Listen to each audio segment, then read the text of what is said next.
got to go to the Senate. Please don't harass me. No, I can't. Please. Why do you feel the need to introduce this here in Ohio?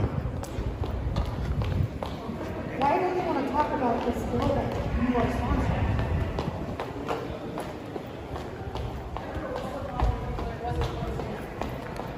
My job can't possibly be to tell you how much I love Columbus. But I can admit when my state needs some work. Ohio Republicans Mike Loychick and Gene Schmidt introduced House Bill 616, which is intentionally similar to Florida's parental rights in education law, dubbed by critics as the Don't Say Gay bill. We know the drill by now. The Ohio version of the bill baselessly wants to outlaw what they call divisive concepts like CRT, the 1619 Project, and diversity, equity, and inclusion learning outcomes, amongst others, threatening to withhold funds from violators. Living in Ohio, I wondered what parent would actually want this policy. Then this website called ProtectOhioChildren.net was brought to my attention. They say, of course, CRT is being taught in schools, conflating anti-racism. As examples, they mention how an elementary school course focuses on African American race and equity studies, but how is that CRT? Later, they make it a point to mention that a local high school was especially aware that those teaching the classes are white,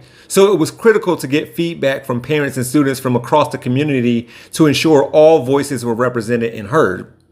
Yeah, that they should. Is that a problem? And how is being more constructive with your feedback CRT? ProtectOhioChildren.net has a tip line. They have a tip line.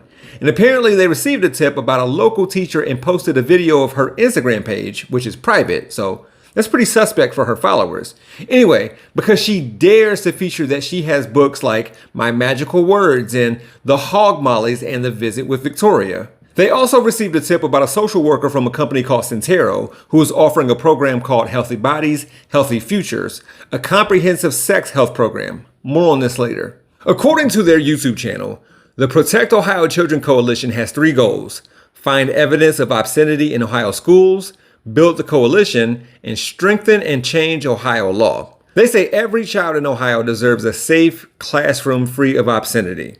Furthermore, providing sexually explicit materials in schools and libraries desensitizes children to sexual ideas, conversations, and conduct.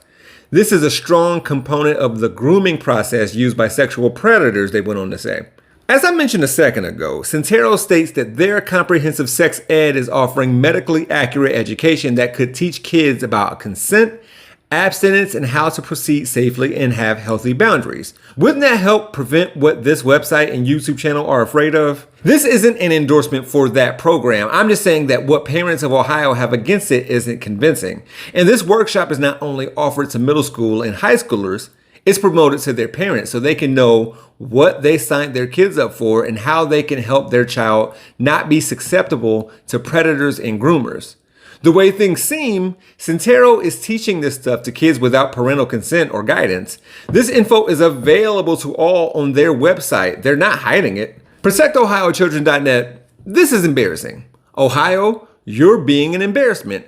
Representative Gene Schmidt, you don't represent us. You too, Mike Loychick, trying to fly under the radar. How they can do so much in order to fend off perceived guilt or discomfort while prohibiting a book like White Fragility is an irony that's beyond my understanding. Then again, Gene Schmidt felt like answering questions about a bill she introduced was harassing her, so.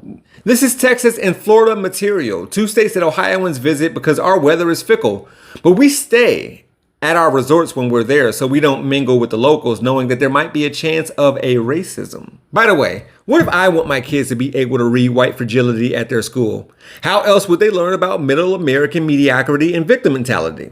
I guess they would have to look at this website and bill. For Rebel HQ, I'm Jeff Wiggins. My architect knows Japanese. For more from the Young Turks, stay right here. If you want to see content from yours truly, click on the hashtag below. I can also be found on all socials at He Gon' Be Alright. Thanks for watching.